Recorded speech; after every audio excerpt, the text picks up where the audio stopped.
وجہ صرف اور صرف یہ ہے کہ قاضی فائز سے نہیں چاہیے وہاں موجود جو ایکسٹینشن، اب اس کی بھی آپ کو پتہ ہے بہت بڑی وجہ ہے کہ اکثریت ان کے پاس 2/3 جب تک نہیں ہوگی وہ معاملہ بھی نہیں ہوگا. انہیں بیک اپ کے لیے اگر قاضی فائز نہ ہوا تو پھر ملٹری ٹرائل میں لے کے جانا ہے، اور ملٹری ٹرائل کے لیے انہیں چاہیے جنرل فیض. 200 کیس جو خان کے بنے 5 بڑے کیس تھے، آپ دیکھ لیں توشہ خانہ، عدت، سائفر، القادر اور 9 مئی. القادر کا بھی آج ہو گیا معاملہ، 3 پہلے کیس ختم ہو چکے ہیں، 9 مئی میں بھی 70% معاملات ختم ہو چکے ہیں. اب نیب ترامیم کے ساتھ زیر التوا جو مقدمات ہیں وہ بھی آپ کو پتہ ہے روکے ہوئے تھے ابھی اس میں سپریم کورٹ نے. اب عمران خان کی جس میں پیشی بھی ہوئی تھی وہ فیصلہ بھی محفوظ ہے. اب ان کے پاس کوئی ایسا معاملہ نہیں کہ خان کو کسی طرح روک سکیں جیل میں، تو کریں گے کیا پھر؟ MPO3 میں تو نہیں روک سکتے، آپ کو پتہ ہے زیادہ عرصہ کس طرح روکیں گے. اب انہیں چاہیے عمران خان کو زیادہ سے زیادہ عرصہ جیل میں رکھنے کی کوشش، خان نے باہر آ کے سارے معاملات آپ کو پتہ ختم ہو جائیں گے. اب ٹرائل بنانے کے لیے، ملٹری ٹرائل بنانے کے لیے جنرل فیض کی گرفتاری کو ڈرامہ، واقعی ڈرامہ، کیونکہ اس کی میں آپ کو وجوہات بتاتا ہوں آگے. جنرل فیض کو گرفتار کر کے کہ جی وعدہ معاف گواہ بن جائے. وعدہ معاف گواہ کس چیز کا؟ کہ یہ آرمی چیف کو ہٹانے کی کوشش کر رہے تھے. عمران خان نے تو آرمی چیف لگنا ہی نہیں تھا. اب جسٹس منصور شاہ انہیں خطرہ ہے کہ چونکہ وہ آئیں گے قاضی کو اگر ایکسٹینشن نہ ملی تو وہ یہ کیسز اڑائیں گے اور ملٹری کورٹ کا فیصلہ بھی اڑا دیں گے. وہ کیس یاد رکھے آلریڈی جو ہے وہ عدالت میں لگ چکا ہے، جو سردار اسحاق صاحب اس پہ فیصلہ دے چکے ہیں. اب ملٹری کورٹ کے معاملے کو منصور علی شاہ نے ختم کر دینا ہے تو پھر معاملہ ان کے پاس کچھ بچتے ہی نہیں. اسی لیے جنرل فیض کا یہ معاملہ انہوں نے ایک بیک اپ کارڈ کے طور پر رکھا ہوا ہے.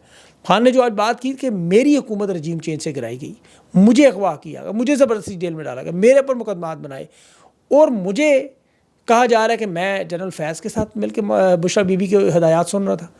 خان نے تو ان کو کہا یہ بے غیرت لوگ ہیں، بے شرم ہیں، ایک الیکشن چوری کرتے ہیں، قاضی کو ایکسٹینشن دینے کی کوشش کرتے ہیں، سپریم کورٹ کے فیصلے نہیں مانتے. اوپر سے عمران خان نے کہا جو اصل وارداتی ہیں جیسے جنرل قمر باجوہ جس نے خان کی کمر میں چھرا گھونپا، اگر سنسیئر ہے تو بلائیں اسے، جس کو فوج کے اندر بھی اور باہر بھی سارے کہہ رہے ہیں کہ اصل غدار باجوہ ہے. اس کا ٹرائل ہوتا ہوا کیوں نظر نہیں آ رہا؟ ساری دنیا اس کا نام لگا رہی ہے، نون لیگ، پیپلز پارٹی، سب کے سب. وزیر دفاع ٹی وی پر بیٹھ کے کہہ رہا ہے کہ جنرل باجوہ نے حکومت کرائی، عدم اعتماد کرائی. جنرل فیض کا نام بھی اس کے ساتھ ہے کہ اس نے حکومت گرائی عمران خان کی.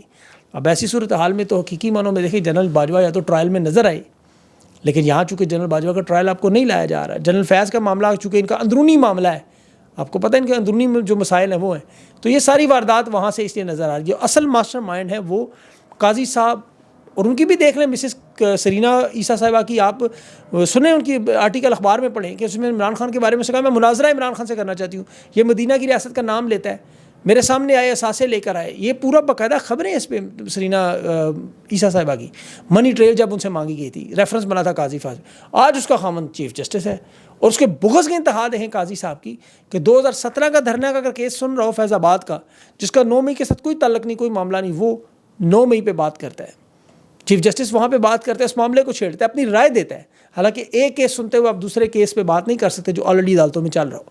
پھر ابھی ماحولیات کے معاملے میں آپ نے دیکھ لیا نیشنل وائلڈ پارک کی جو منال ریسٹورنٹ کا معاملہ تھا، وہ القادر نیب ٹرسٹ کا پورا ذکر اس نے چھیڑ دیا. اس بلڈر کا کہتا ہے کوئی نام نہیں لیتا، اور خود بھی نہیں لے رہا. مزے کی بات ہے کہ نا ملک ریاض کا ہے، ہمت اپنے اندر بھی نہیں تھی یہ، لیکن ججز کو پیغام دے رہا تھا، اور وہ ٹرائل کورٹ نے کرنا تھا اس کی بات سن کے. آج اسلام آباد ہائی کورٹ نے یہ بہت بڑا جو ہے نا حتمی فیصلہ انہیں دینے سے روکا ہے. یہ بڑی زبردست چیز ہوئی ہے جج بابر ستار کی اور اس کی میاں گل حسن کی، یہ فیصلہ دینے سے روکا انہوں نے. اب وہ خود سنیں گے فیصلہ، خود بتائیں گے. اب تیسری بڑی ان کی جو واردات، 6 ججز کو جو اسلام آباد ہائی کورٹ کے آپ کو پتہ ہے جنہوں نے سپریم جوڈیشل کونسل میں قاضی فائز کے سامنے باقاعدہ طور پہ درخواست دی، خط لکھا کہ ہمارے کام میں مداخلت ہو رہی ہے، ہمارے گھر والوں کو اٹھایا جا رہا ہے، ان کے فون ٹیپ ہو رہے ہیں، ہمارے اہل خانہ کو ان کو اغوا کرتے ہیں، ہمارے بیڈ روم میں کیمریز لگاتے ہیں، خفیہ ایجنسی ہمارے فون ٹیپ کرتی ہے. تو انہیں روکیں کہ کسی کی بھی فون ٹیپ کرنے کی مداخلت کا معاملہ. یہ بابر ستار صاحب، جو جج بابر ستار، انہوں نے آڈیو لیکس کیس میں خفیہ اداروں کے سربراہان کو بھی بلایا، سیکرٹری دفاع کو بھی بلایا، ان سے بات چیت، انہیں سمجھایا کہ میں فیصلہ دینے جا رہا ہوں. وہ کیس حکومت لے گی سپریم کورٹ میں.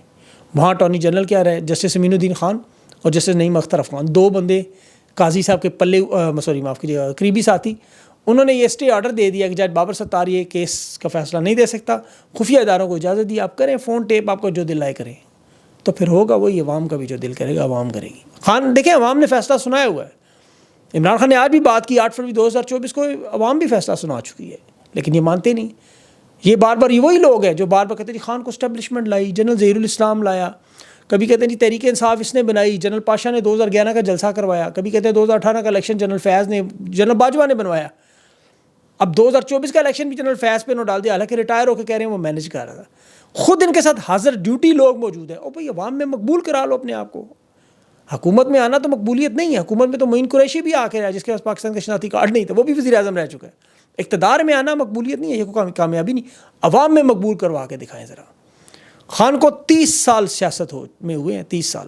کرکٹ ریٹائرمنٹ کے بعد وہ اسکولوں میں جاتا تھا، یہ چھوٹے چھوٹے بچے 1996 میں جو آپ سب پروگرام دیکھ رہے ہیں اپنی عمر کا حساب لگائیں، اس دور میں اسکولوں میں آپ کو یاد ہوگا خان چکر لگاتا تھا، نوجوان نسل کو بار بار کیا کہتا تھا جب 96 میں پولیٹکس میں آیا کہ جب یہ میرے ووٹر ہوں گے تو انہیں نظر آئے گا۔ شعور کی منزلیں یہ بچے طے کر کے آئین اور قانون کو وہ خان کا وہ فلسفہ سمجھ گئے، وہ دین کی تقریر آپ دیکھیں، خان کی اس وقت کی تقریریں اور آج کی تقریریں اٹھا کے دیکھیں، آپ کو ایک لفظ بھی آگے پیچھے نظر نہیں آئے گا۔ عمران خان کو 30 سال لگے ہیں اس میں، آج جو سیسا پلائی دیوار کی طرح اس کے ساتھ کھڑے ہیں، یہ نوجوان بچے بچیاں اس کا دفاع کرتے ہیں، یہ آئندہ آنے والے اگلے 50 سال بھی یہ نسل کرتی رہے گی خان کا نظریہ، یہ یاد رکھیں ذہن میں، یہ بھولیے گا نہیں، یہ اتنی جلدی معاملہ ختم نہیں ہوگا۔ آج عارف علوی صاحب بھی اسلام آباد ہائی کورٹ میں بات کر رہے تھے، ایک تو وہ ثالثی کے لیے تیار ہے، وہ کہتے ہیں کہ میں تیار ہوں دونوں طرف سے بات چیت کرنے پہ کہ کچھ معاملات نرم ہوں، لیکن اگر معاملات ٹھیک نہ ہوئے تو یہ عارف علوی صاحب پہ بھی آرٹیکل 6 لگائیں، وہ کہتے ہیں لگائیں، میرے کوشش کریں، انہوں نے پیغام دیا اسٹیبلشمنٹ کو، بلا لیا انہوں نے کہ جو واردات کرنی ہے کریں آپ۔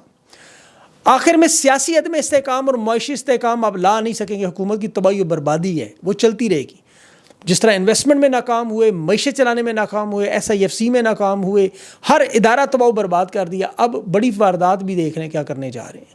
آج وہ ٹریبیون میں ایک سٹوری چھپی ہے کہ افغانستان سے ایک اور امریکہ کا 9/11، یہ کیوں اس حالات میں انہوں نے چھوڑا کہ یوکرین کی جنگ اور فلسطین میں دنیا مصروف ہے، یہاں سے سب کا ہٹتا جا رہا ہے دھیان، یہ ثابت کرنا چاہتے ہیں کہ آپ افغانستان کو بھول گئے۔ ابھی دوحہ قطر میں ان کی جو آخری مذاکرات ہوئے اس میں یہ پاکستان کے اسپیشل خصوصی نمائندے آصف درانی صاحب وہ فرما رہے تھے کہ دنیا چونکہ یوکرین میں مصروف ہے، فلسطین کے معاملے میں مصروف ہے، انٹرنیشنل دنیا بدل رہی ہے، حکومتیں بدل رہی ہیں، افغانستان کو اب خبروں میں ہی کوئی نہیں لاتا، افغانستان کے اندرونی صفحات میں نام تک نہیں آتا، تو افغانستان میں تو کچھ ہو ہی نہیں رہا، یہاں پہ تو معاملات بڑے خراب ہیں۔ یہ آصف صاحب کہہ رہے تھے غربت 97% ہے، اور یہاں پہ جو 52% آبادی جو ہے وہ انسانی ہمدردی کی جو تنظیمیں ان سے وہ لے کے کھا رہی ہے، دہشت گردی کے مسائل ہیں، بڑا خطرہ ہے کہ یہاں سے 9/11 ہو جائے گا غربت کی وجہ سے، اور غربت کی وجہ سے ہوتا تو سب سے پہلے پاکستان سے معاملہ ہوتا۔ اپنے ملک کی حالت دیکھیں آصف درانی صاحب، خدا کا خوف کریں، افغانستان کی کرنسی پاکستان سے بہتر ہے، ان کی معدنیات پاکستان سے بہتر ہے، وہاں ٹرینیں چل رہی ہیں آپ کی بند ہو گئی ہیں، وہاں خسارہ پاکستان کوئی نہیں ہے، ان کے بجلی کے بلوں کا معاملہ کوئی نہیں ہے، وہ اپنے سارے پیسے دے چکے ہیں، ان کا ایک آپ کی طرح $1 ارب مانگنے کی دنیا میں ذلیل و خوار نہیں ہو رہے۔ آپ کے وزیر اعظم شہباز شریف کہتے ہیں جی وینٹیلیٹر پہ بیٹھے ہوئے ہیں، انہوں نے تو کبھی نہیں کہا، وہ کہہ رہے ہیں ہمیں نہ دو پیسے، ان کو تو $8 ارب امریکہ دبا کے بیٹھا ہوا ہے۔ ادھر آپ ڈالر اور ڈالروں کے لیے اس وقت جگہ جگہ ذلیل ہو رہے ہیں، ایک طرف ڈالر مانگتے ہیں اور اوورسیز پاکستانی دیکھیں، آج کی میں آپ کو بتاؤں کچھ لوگوں نے بتایا کہ وہ قرآن مجید نہیں بچوں کو پڑھا سکتے، انٹرنیٹ سلو ہے، قرآن پاک پڑھانے والے وہاں بیچارے مالی پریشان ہیں، اور دنیا میں جو باقی جو قرآن پاک سے جڑنا چاہتے ہیں جن کے بچے دین کی تعلیم حاصل کرنا، وہ بھی بیچارے انٹرنیٹ سلو نہیں، جن کا سیاست سے کوئی تعلق نہیں ہے وہ بھی پریشان ہے۔ یہ نحوست اپنی دیکھیں آصف درانی صاحب، یہاں VPN لگا کے لوگ بیچارے لوکیشنیں اپنی کوئی فرانس کی کوئی اسپین کی لگاتا ہے، نہ کوئی کھانا منگا سکتا ہے، نہ کوئی رائڈ شیئر کر سکتا ہے، نہ اپنے پیاروں سے بات کر سکتا ہے۔ حالت آپ کی یہ ہوئی ہے، آپ پتھر کے دور میں پہنچے، وہ تو آپ سے بہت بہتر ہیں، ان کی تو آج بھی تقریر دیکھ لیں، ان کے ساتھ آپ کا کیا مقابلہ؟ اب آپ کا مقابلہ ان کے ساتھ نہیں، آپ کا یوگینڈا، صومالیہ، کانگو کے ساتھ ہے۔ ادھر 1000 روپے میٹر کے بل میں فکس کر کے 14 روپے کا نوٹنکی، کراچی کے تاجروں میں دیکھیں لیٹر ایڈوانس میں ان سے ٹیکس مانگ رہے ہیں۔